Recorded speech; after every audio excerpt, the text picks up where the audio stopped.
Welcome back to Jason Unleashed. How's it going? Jason Carter here. Thank you so much for watching. Good to be here with you guys. Happy Friday. Premiere week has come to an end, but not without having someone who is thebomb.com. He is winner of season 8 of Rupaul's Drag Race, also one of the stars of the hit HBO docuseries. We're here. Bob the Drag Queen is in the building. As a matter of fact, he's on time. Ooh, he just sent the request, so let's bring him in. There's no such thing as color people time with you, man. On time. I love a punctual queen. Love a punctual queen. But yes, he's in the building. You guys have any questions, leave them below. And Bob, hi. Not you being shocked that I'm on time.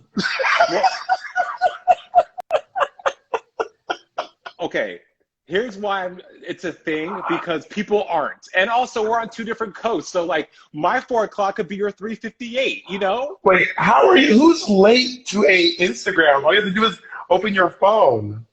Bob. Say their names. Say their names. I am not going to say their names, but many a person has been late, or they didn't show up at all. So, like, I'm always praying to the gods that they hear. But I'm so glad you're here freshly. Well, I love your shirt, by the way. Well, the reason, well, one, thank you. Secondly, it's time that you adopt me as your drag son. I'm done with all the other queens. It's time. I have an obsession with Houndstooth. I love it. It's amazing. It's incredible. So I feel like we're kindred souls. So just hurry, adopt me. Let's do this and make this official right now. Be mine. Let's sign this. Let's sign the paper. Take it out to the agency. Okay, great. So now I'm part of the house of Bob the Drag Queen. Wait, you live in New York City? No, I live in Miami now. Boom. How long you lived in Miami? Since August, but you're freshly new to Los Angeles. How is LA treating you with no seasons? It's fine. I mean, I just moved here. I've just been working a lot, so I haven't been out much. I mean, the only day I went out was the day that Biden won Pennsylvania and Georgia, and then the next day I went bananas. Right, right.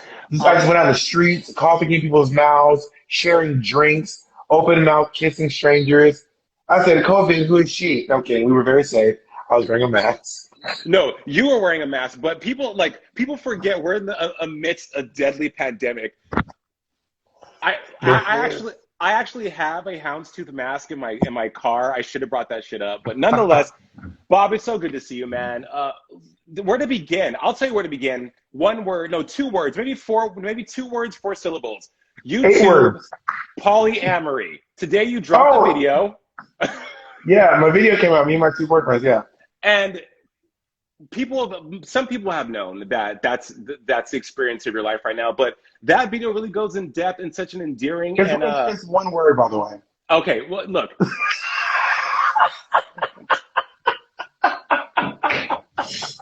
Polyamory is definitely 1 word. Well, I had to preface and disclaim just to make sure. Okay, I knew that, okay. but I get a doggy filter now. Whenever I do these, I can't stop with the filters. It's like too much. Like I just love these filters. Oh, yes, so no. Do the lashes. The lashes are great. This is great. Okay, fine. More a million Bobs. You dropped this video though, Bob. Why did you feel the need to reveal so much with you and Ezra and Jacob?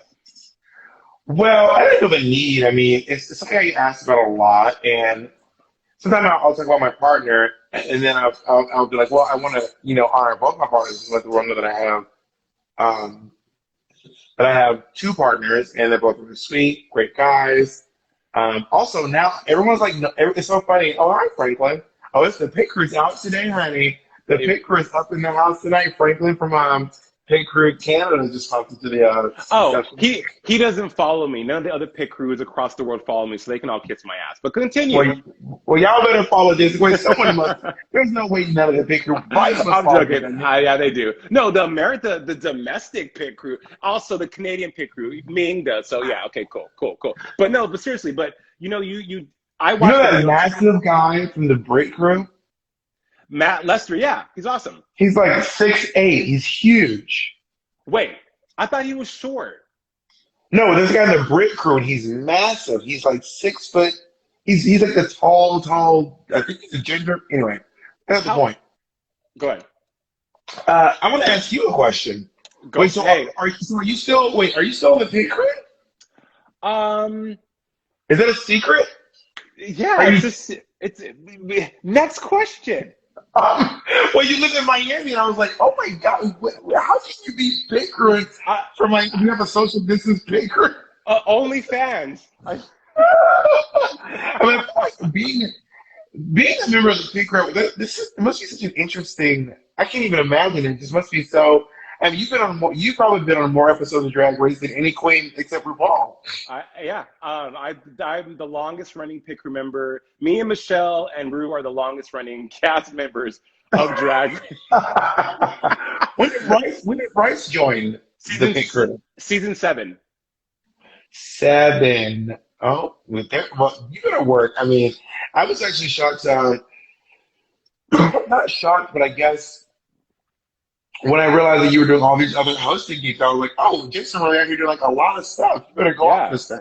Well, I mean, that's what I do, and I spent so many years trying to show people that I'm more than just a guy in his underwear on TV. But speaking of Drag Race, though, Bob, winner of season 8, right? And I would have to say, watching every season and being a part of every season, you have been the one of the queens, and there's only a few who have been able to transcend drag and have a voice beyond that and have people really be here for what you have to say, really attach to what you have to say. Why was it so important for you to really pivot and use your platform for social justice, social awareness, to have conversations about things that a lot of people weren't wanting to talk about? Well, I don't know that it was like it's just been a part of who I am, the fabric of who I am as a person. So I guess it spills over into my heart a lot. And I'm not one of those folks who feel like everyone has to do that, but I know that I do it because it makes it. It's just how I express myself as an artist Yeah, is through comedy, through politics, through blue humor, through political humor. I'm not above a poop joke, and I'm not above politics. right, right. Uh, after after Drag Race, though, a lot of people. So some you first of all, this is what I want to know, and then we'll go back to politics and social justice. But on the subject of you winning Drag Race, what was that like? Because yeah, we watch it on TV, we see it play out for television, but the experience for you after the lights are done, after the check is cashed, what is life like after that? Well, I can't speak for anyone else, but I know for me, I felt like a lot of responsibility to present myself in a certain light as the winner of RuPaul's Drag Race, and but I was also just kind of having fun. Like I didn't feel like it wasn't negative pressure. It was positive, and I was really lucky to be able to travel around and do tons of shows. I mean, every tour, you name a tour, I've done. I've done Work the World. I've done Christmas Queens. I've done uh, Club Kids. I've done In the Dark in Australia. I did. I mean, all the big group tours, Haters Rose, all those tours I did them. Um, and and then I started focusing on creating content as opposed to Right, just like making money. You know what right. I mean? Yeah, and then that's what has been so impressive about you is that we look at your show sibling rivalry with Monet, and then now Only Child, and it's all the content you put out, very nuanced, very thought provoking. Even if you are just talking about makeup, there's always some kind of much like, and I hate to bring up Dave Chappelle because people think he's really problematic, but when you watch Dave Chappelle stand up, you leave either feeling a way about something, but you feel enlightened in some way, shape, or form, be it negative or Yeah. positive. With your content on YouTube, Oh, Fatness Evergreen's here. Sorry, I get so easily distracted. no worries. Yeah, I mean, Dave Chappelle is problematic, but that doesn't mean that he's not smart. I mean, being problematic doesn't mean you're dumb. It just means you're problematic. It means you have a hard time letting go of maybe some old ideas that you, I don't know, just cling to. But yeah, I like to leave people thinking. If you watch my stand-up special, which are both available, one is available on both on iTunes. You can see Suspiciously Large Woman on Amazon. You can see Bobby Drag Queen Like the Carolines is on iTunes. Both of which I'm very, very proud of. I'm particularly proud of my second special, Bob the Drag Queen Live at Caroline's. I'm Why? just so proud. Why are you proud of Well, it? I took more time to write that. That's actually wrote it quicker than I wrote my last one, but I learned a lot from my first one. I learned a lot from that first special. So the second one just felt like it was just I did a better job. Point blank here, I did a better job at it.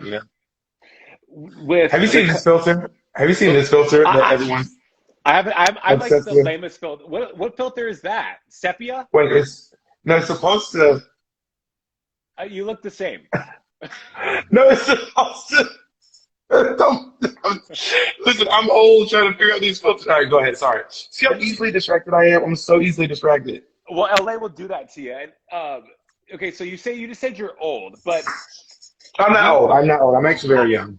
you are very young. But Jacob and Ezra, getting back to the polyamory, those are your first your first boyfriends. Like, how was that Yeah. possible? Well, I had a girlfriend in high school, and I don't know. No one was interested. Maybe there was no mutual attraction until I met Jake when I was 32, 31, Hmm. and I'm 34 now. Right. So it was Yeah. just the universe said, "Hey, now's the time." Yeah, I reckon so. I wasn't having any luck in terms of dating, so it never got to a point where I was dating anyone because it never happened for me, Do you you think know? that's because you are a global star? Do you think that's why people were like maybe intimidated by you, or because you're famous, maybe? No, because I didn't become a global star until I was 29. So I don't know what was going on. That's what I'm saying. Like, Bob, I'm trying to connect the dots here. I don't know. Anyone that I was attracted to wasn't attracted to me, and vice versa. Yeah. Um, until a certain point, and I never stressed out too much about it. That was really I've always been very career oriented, maybe much to my partner's chagrin. But I like working on myself a lot. You know. Yeah. Right in this moment, my new drag name is going to be Chagrin, the drag queen. So this is Chagrin. So, okay. All right. My name's Brave, Chagrin. bravery is, and just an authenticity is something that comes to mind when I think of Bob the drag queen. I mean, you fly in the face of so many things that are considered that are not conventional, right? That Hmm. normal, like you're a pansexual, you're non-binary. You're not afraid. You were taking people to task on things that needed to be talked about before 2020 made it the thing to tell people what the hell was up. I watched you and Christian Walker. I mean, you. I know, I know. There's so many feelings are being elicited when I think of that dude. However, you have this huge platform. Over 1 million people follow you on Instagram. Almost 500,000 follow you on all these other platforms. Do you ever feel like you give too much or you say too much, or are you ever feel for a backlash? Because people love to cancel mofos. They love to cancel. And plus, you're part of a legacy that is the fans love to come for you on any given day over anything. Is there any fear of the backlash of being so vocal and so honest? Um, I've been canceled before, like not cancel, but I've had people be like, I don't like you said that, but I think everyone's going to be canceled for something by someone else. I mean, but I mean, there are some things that I might fear backlash on, but not a lot. I mean, I stand by most of my opinions, but if it's something I said that I don't stand by, then I'll quickly be like, I'm gonna backtrack and say I was wrong when Yeah. I did that. I'm not above saying I was wrong. Hmm. Certainly not. There's something to be said about that because much like in the Christian Walker interview, you can have people that are, I would say, evolved, and I don't know him, so but just from what he shows us, and there's people like that are there's no accountability. It seems like I think that is shit. Well, Christian leads a very privileged life. Christian is the son of a very famous football player. Christian obviously grew up wealthy. He lives in Beverly Hills and he drives a Jaguar that he didn't pay for. So obviously, Christian's black experience is a valid black experience because you can't Hmm. take away Christian's blackness, Right, but it is atypical. So Christian probably has a hard time seeing things from the perspective that we would see things. right, okay. Yes, we both have moles on our Black people often have moles on their lips. You ever notice that? Okay. Wait, Yeah. where's yours? Wait, is that on? Bob, is Mine that is on? mine is in textured. Yours is textured. Mine is like Cindy Crawford. Oh, it's right there.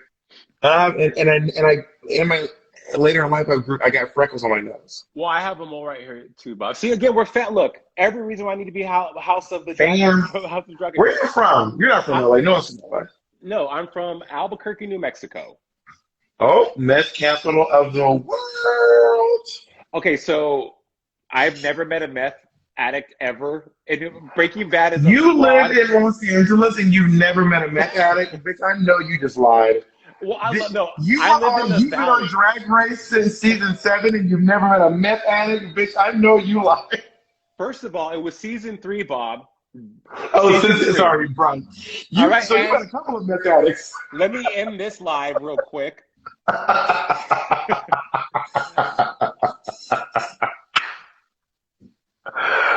Oh my god. You just in there sipping on. What are you drinking? Is that a Monster? Yeah, at 4 p.m. in the afternoon, my ass is gonna be up all night. Paid advertising. Is this brought to you by Coke Zero and Monster? Well, I hate when they do that. Do you see it, girl? It's because if you don't do it, the camera won't focus. It's still stupid. It's still dumb. And now look how it focuses. Okay, listen, first, I still think it's dumb as hell. Hey, but so look, just because you win RuPaul's Drag Race doesn't mean you have a career. And it seems like in 2019, you've had this meteoric rise in your career. Tell us about that. And when did it start taking off for you? So my career took a shift in when I feel like something happened around the time I got cast in Angels in America, and my career started to go a little bit outside of RuPaul's Drag Race. I was being seen as a serious actor. I think having Tony Kushner basically vouch for me. Tony Kushner's a big time writer. Basically vouch for me and say that this person's a good actor. And then I got cast in Tales of the City. I was a series regular on Tales of the City on Netflix. And then from there, the next big thing that happened to me was that I ended up being on We're Here, the HBO series We're Here. And of course, outside of that, me and Monet do sibling rivalry. And we don't get dressed in drag every single time we do it because sibling rivalry isn't about drag. It's not about us in drag. It's about two friends who argue and it's about Black culture and it's about queer culture. But it's not about drag. So sometimes we do drag for it. Sometimes we're not in drag. We do drag like once a month for sibling rivalry. And I think that has enough has helped people realize that it's really not about our costumes. We love getting dressed up in drag. Monet and I do drag all the time. I'm going to be doing drag tomorrow, actually. But I never wanted my jokes, like in my stand-up, I've never wanted my stand-up to be about my drag. I wanted to be about what I was talking about. Mm-hmm. And the drag is just the lanyard, the cherry on top. I mean, I saw you on the Atlantis cruise back in August of 2018, and I would agree. The drag is just this much of the whole outfit, and your comedy is definitely different. How has it been inspired in 2020 now that we've had so much time to do absolutely nothing? Like what are you cooking up for the next special? Well, I mean, I don't want to do a bunch of quarantine comedy on my special because, I mean, that won't age well. You know, people be like, girl, you still doing quarantine jokes? And it's also, it's a little traumatic for most, too. It's too soon. Right? But I don't think, but I mean, this is also the biggest thing to ever happen on a global scale. Right. I mean, Mama Pandemic really came for our scalps. And, this is just insanely unprecedented. This whole thing is unfathomable. Wow. I mean, even if Betty White is like, I've never gone through anything like this. Even Betty White's like, this shit is crazy. Hey, the Crypt Keeper's like, I've never been through a pandemic before. Who is this calling us handsome? Xavier. You look like you might be cute too. Look, hi everyone in the comments. We see you. Like, Bob, they're here for you. But so you're not. I'm gonna go look at Xavier's profile and see if they're cute too. Let's see what's popping with Xavier's. Like, oh Lord, now Bob doesn't look. Yeah, okay. I'm listening to you guys. Also, Insta Danny Adams says, "Hey Bob, hey Jason." Oh, so you're trying to pick up some snacks, huh? You're trying to cultivate a whole buffet from this live. So I'm listening. You mentioned HBO We're Here, which was a moment. People weren't expecting it to be what it was. I mean, here's this Emmy-nominated docuseries, you, Shangela, Eureka. unscripted television has a way of, there you are. Who was calling you? Monet was calling me, and now I can't get this back on my fucking Bluetooth. Now my Bluetooth is like shot. Whatever, it's fine. I don't like Bluetooth. You sound okay. But We're Here was incredible. Unscripted television has a way of hiding authenticity, but this didn't. Shooting that, we saw you so raw, so real, so emotional. Was it awkward for you? No, it wasn't awkward. I mean, I didn't feel weird or strange. I mean, I felt no. I mean, I know that sounds like a really easy answer, but no, it wasn't. I felt really easy doing it. I mean, there were moments that were like uncomfortable because we were in full drags and it was just like, oh, child, girl, I ain't as hot or as cold. But for the most part, it was a really lovely experience. I mean, it was long. It took us 9 months to shoot it, so. But and I mean by you so uncomfortable, you're going to like Shiprock, New Mexico, Twin Falls, Idaho, these places that really are very clandestine and like not, I wouldn't say have the opportunity to experience more worldly things. Was there fear being in full drag? Just deciding like what were the conversations that production would have with you? Like, okay, guys, this may be a little dicey. We didn't need that because me, Shannon, and Eureka have been around the world. Like we everyone thinks that we just do drag in LA and New York and stop by Atlanta and Chicago. No, bitch, when we do these tours, we do 60 cities in America, 40 cities internationally. So I've done drag in small towns, and I'm from small towns. Like I wasn't born and raised in New York City or LA. I didn't need prepping. Yeah. It is what it is, right? Yeah. So it was like, this is another day at the office for me. Fair enough. Looking back on your time on Drag Race, what do you feel when you think about being a part of television history? What's the first thing that comes to mind? Well, I think about, the legacy that Drag Race has created, what it's done for queer culture, the careers, the over 100 careers it's launched for queer people, for trans people, for people of color. I'm certainly proud to be a part of RuPaul's Drag Race, which is weird because some girls are not. Like, some girls who leave Drag Race have a burden. They have a cross to bear. They got a bone to pick with RuPaul and her race. And obviously I won RuPaul's Drag Race, so maybe I came out with a better experience, you know? Yeah. So, and why do you think, and not without naming any names, why do you think people feel they have that cross to bear? What do you think it is? Do you think it's entitlement? What? I don't know what it is, to be honest. I have no clue. Like, I genuinely have no clue. Like, I don't know what's going on. I don't know why they're mad. I'm sure if I had all their experiences, I would be just like them. Oh, Anthony Xavier is cute. Look how cute. Are you, wow.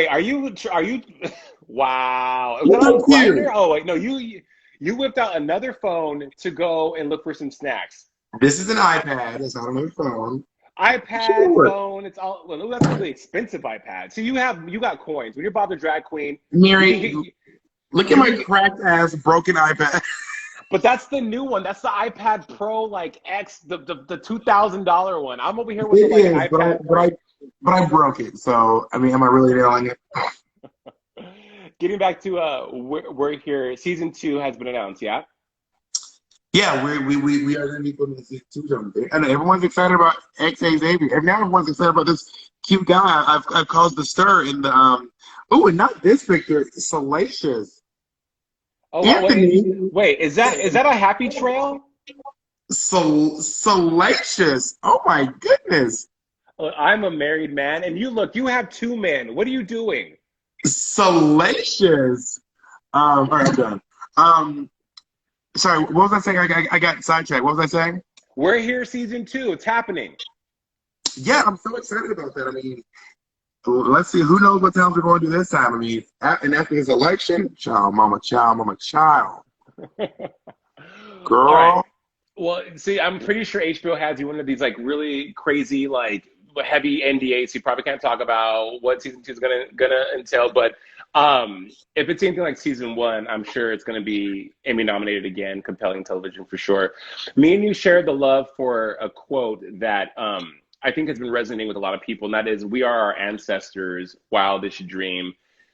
You have lived, I would say, well, I would like to think a lot of your dreams, but beyond the stuff that you've done, beyond the career that you have, who you are, the success, being one of the only Black queens to have over 1 million followers on social media, what other dreams does I was Bob the have? first Black queen to have 1 million followers. Okay, well, and you know, and you get a tip of $5,000 doll hairs. I mean, to be fair, the other queen, a lot of them have surpassed me, but I was the first. I was very proud to be the first Black queen to have over 1 million followers. And I mean, that's not lost on me for sure. And I am. Sometimes I sit back and I think to myself, I am so grateful that people like me. Like, I am a little queer kid from Columbus, Georgia, who used to like make my mom watch me sing "I Just Can't Wait to Be King" from The Lion King. Which there is drag references in that movie, and I'm glad you pointed it out because Disney has been covertly gay for like decades. Oh yeah, they said, "What do you want me to do? Dress in drag and do the hula?" Those are my favorite. Those are my favorite like lines from there. Yeah, I love that one. But again, what does the future hold for you? What would you like to accomplish? What is Bob?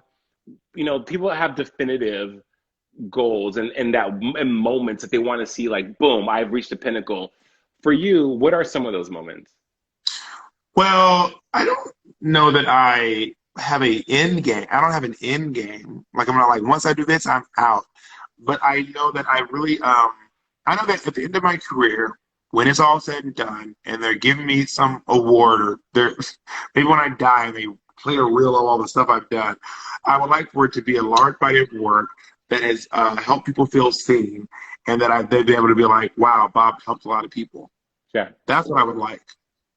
And I think that legacy is something that you're absolutely on your way to doing. I mean, I watch all of your content. I've been actually been following you more in depthly in 2020 because you've been so outspoken and so unapologetically open about so many different things. I had Trinity the Tuck on earlier this week, and much like yourself, she's kind of abandoned a lot of the drag content to speak about Black Lives Matter, trans awareness, and it's incredible because especially with the younger generation, they're aware of their brand, the brand of who they are. And if they are in dissent or divert from the brand they created, it's seen as dangerous, or there's a liability for them to lose out on opportunity or whatever. But you, as well as Trinity, haven't been in that lane. So I commend you for that. Well, I mean, no shade to a queen who wants to promote her brand. I mean, go off. Mm-hmm. I'm just a different kind of queen. Right. True. Music. Bob, the Drag Race trifecta, as always, is you win, music, merch. We've had it all. Will we get new music from you in 2021? Really not. I'm really not a musician. I mean, I like to make songs and I like to write raps here and there, but I'm really not a musician. I mean, I'm technically a musician. I mean, I am a chart-topping artist, but I'm not like, I don't know. I feel like Trixie and Shea Coulee and Adore Delano, they're like musicians. And I'm like, well, I like making songs every once in a while. Mm-hmm. So it's just like, whatever, if I feel the need to have a Billboard top 10, fine. I'll just go in the studio, fine. I mean, I'm not like Todrick Hall, who is like always lives and breathes music. I'm like, ooh, I thought of a song. Let's do a song. But like doing an album, that seems wild to me. Yeah. Could you imagine me the whole album? Yeah, for sure. Absolutely. Why not? I mean, I guess so. I do have some bops, honey. She got some bops, Miss Thing. Well, here's the thing. If you do decide to do another album, another video, I want to be in an interlude. Of work. Yeah, because look, I'm done with the Drag Race queens sleeping on the pit crew. It's time. Y'all need to wake up and realize we are the unsung heroes of Drag Race, okay? I don't care if you won it. We won Drag Race. Well, I've never had, I'm trying to think if I've ever had like video hoes in my video. I mean, I had Dexter and Big Dipper in my Yet Another Dig video. And in First, I just had like this girl dressed as a massive purse. See, look, that could have been me. I could be in Purse First Part 2. To be fair, she already had the purse costume. But that being said, that note is taken, and next time I do something, you're getting a call. You know where to find me. What? Yeah, in Miami apparently. Look, hey, I'm not opposed to hopping on a plane. I have masks. I have what's the stuff that you Hand sanitizer. right. You have PPE. Right, PPE. That sounds so dirty. But I have loads of that. But for sure, I'm there. I'm there. You just pay for my airfare. You got the money. Make it happen. Oh wow! Oh, she just thinks I'm rich over here. Well, I do have to tell you, I can't talk for much longer because I know. I took a break from. I'm actually my pod came in today from New York City, and I took a break from putting all my stuff in storage. I'm at my manager's office right now. All good. Okay. Well, look. Final question for Bob the drag queen. What is the biggest misconception people have of you? That I'm nice. I'm kidding. I'm kidding. People think I'm nice, and I'm a bitch. I'm a major bitch. I don't know. What is the misconception people have of me? I mean, well, I think there's a thing with people feel like drag queens or just like celebrities or internet personalities that we've got our lives figured out. I am not a guru on those. I'm not. You can take my life advice with a grain of salt. I've always said this. Whenever someone gives you advice, consider the source. I don't know if you remember this or not, but when RuPaul asked me if I had any advice for the next queen, they didn't air it. Do you remember this? RuPaul always says, "Do you have any advice for the next queen?" And I said, "Yes, I do. When anyone gives you advice, consider the source." And they did not air that. I don't know why they For a reason. but that's honestly the best advice anyone can tell you. When Right. someone gives you advice, bitch, consider the source. Like, Hey, is you know that what? I'll take it from you. I'll receive that. Bob, the drag queen, thank you so much for being on Jason Unleashed, man. I can't wait for We're Here season 2, and you keep on killing it, brother. And also, everyone go to Anthony Xavier's profile. No. Show some love. Bye, Bob. To my third boyfriend. All right, bye.